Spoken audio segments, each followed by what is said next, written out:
Saya turin somang. Who Speaker, Land Revenue and Settlement Department hi India Rama Property Card Petsuak Masabertu Department kan ram enjoy moi to department an nia tin hunrei taksung sarkar masa atanga an lo boy pui chok maumual in mun tepo an han ti fel saka tin jema boka son middle school venga in mun ti fel lo chung ko tam tak ma mu hil lei thelawan omna awma chu po chu an chin fel sak mek nin ka ria solai veng son kalkong hen nei mi lo maya an kal na kong tur te po asial na tur sum te po kan peto ani tin phar bok lama te po chu tiang boka chung ko tam tak mangan na thleng mek an ching fel mek ni in ka ria tin digitization lampanga iram ti tele thildang engenge mo an introduce awangin central sarkar point an na tho that train lomana nuai sang khat sanga an lo chuak to nge a voina hian he house anga hian changtu minister pumi lal chan zawale a tho pui te zong zong chunga lom thu ka soi ani tin district administration hi kan sarkar hianin akal phung ti dang lam deuh hlek kan dua keiniang district khat zim mi puitlem sia hi chuan district tina department tin man a head da kim vek te hi a hau taka kan ram tan phurit ani the wangin dc hian lo op khom mai sela staff hi atul sin post ila avaya district ina aken zong zong hi da kherlovin tin a building te po hi dc secretariat angtur mini secretariat angtur deuh kha integrated building a thei thei na hian satranilang kan tia ma kan la a chu tiang lama po chuan land revenue and settlement department hi mahruai tu na hian an ni mek ani tin encroachment chungchanga harsat na kan tok ti kan hrethewa kan soilanga azual pui chu ainon venga te ani a kan hria a an soi zuiwak tlak po ni manglo te po hi atamani heng muna hian tin zuang tui kan industrial estate te kan poddak na sa to a chutiangin industrial growth center luang wala te po unauthorized occupation na sa tak how mek ti kan hria a henga te hianin thunei tu te hian an thunei na mangin amasruaya te tang thin ma nia hriat na te oma poi khop maya tin solai south limena te po leimini na chung kuati buai temporary dewing kan handa khoma an chuak le thei mangsi lawa kha khan kan vehicle scrapping tour na satakin min dileya tiang chuanin chinfel ngai hi atam le maya chu churon ma chodon ni in alanga tin tuna centralina dan thar an siam di decriminalization anti hi he kan dan thar po hian amang ve ngal don ti te kan han thria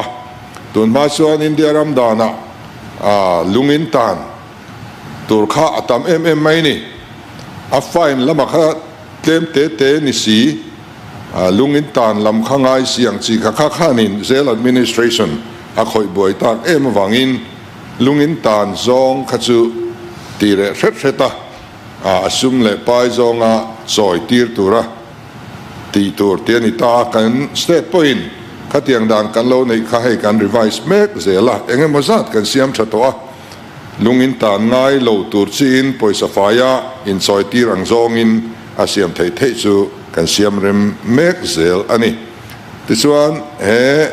kan bil han pastura hianin ram nei dan kalmang te po category nga vela te anron trend chowa e hianin thil ati chiang kuang le zual le donin alanga kan soi du chu bu speaker department tin hian ram kan nei thewa a then te pei chuan kan nei zawang reng khop maya man tangkai lo hian aum dei doi maya ai nga po chalo ni se department tin hian kan ram hi hung teng u voina hian department tin ten longai point mo sela kan ram chin i hung thewang uti hi kan in cha du a kan hung lo hi kan buai na ni kan hung lo hi encroachment ten rem changa an mang thina hemi ti tom nan hian hung phot mai hi apoimo ani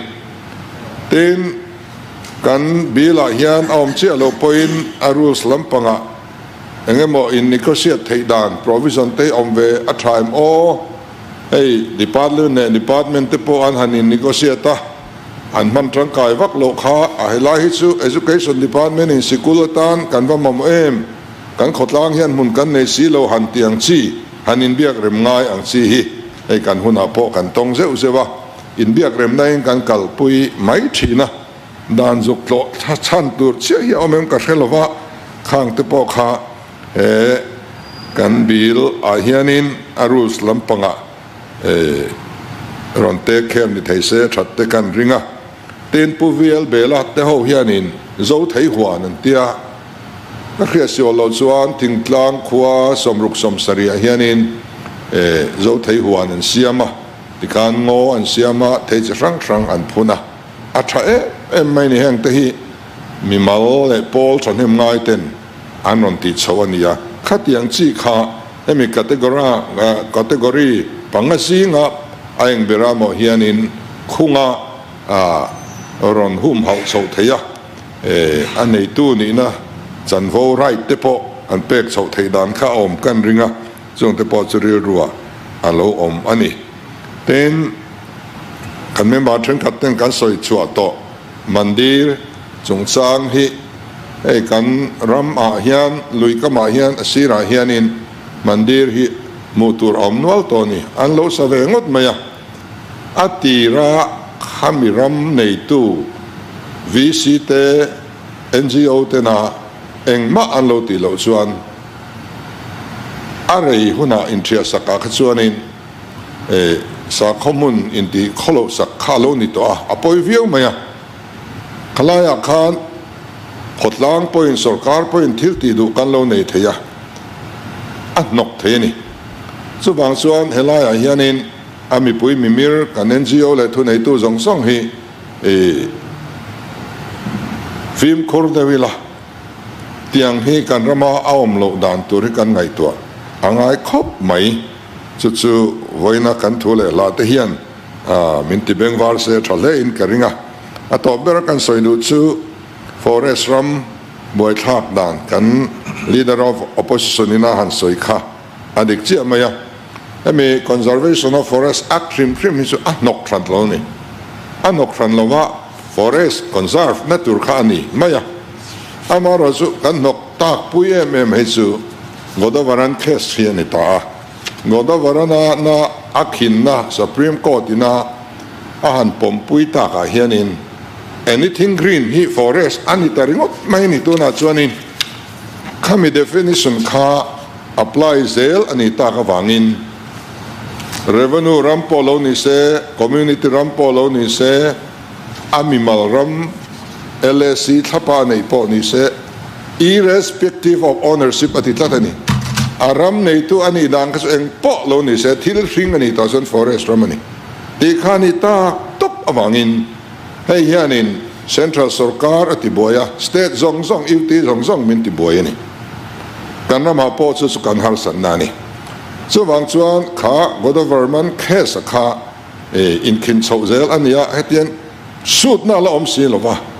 chu wang central sarkar mang angin Forest Conservation Act Amendment aron siam ta FCAA kan ti hello chuak ta khami har sanna ta kan tal chu theini turin ya FCAA lom takin ke ni chuan kan dong sunga heng te po hi kan ngai tua tlana lungrol ta kan ram ta na thatur hi chu soi sel lo kan pom tlan te hi athakop yan ka ria tu te mo thil tian ya wanga soi sel ngor lam hi chu sim shet thei langin kan ram ta na thaturai chuan in lungrol ram zel hi atha in ka ria dik takin hemi FCA telo hian kaldoni la government judgment ang chia kal tu ri chuanin engma kan ti theilo ni ringot mai ni khatian khania wangin heng hi a principal approval pe tu tur hi keimani state sarkar tho kan ne kan thu nei na sang sota chu ba ka lana kuisi santi dan tur zong zong compensation pek dan tur zong zong dan om sa mang thak vek thau tur ania khang ka pau zut reng reng lovani chu wang chuan heng hian har san namin thlen lova ol sam namin pezok ani ti te hi voina hianin an talan na rem changa kan mang ani chu ti chuan soitu te zong zong in kan member te zong zong in tha kan ti tlanga alo om hle in ka ria a nge kei poi tha ka ti thu kan ta lang ve ni e ka lo me ole tu na chuan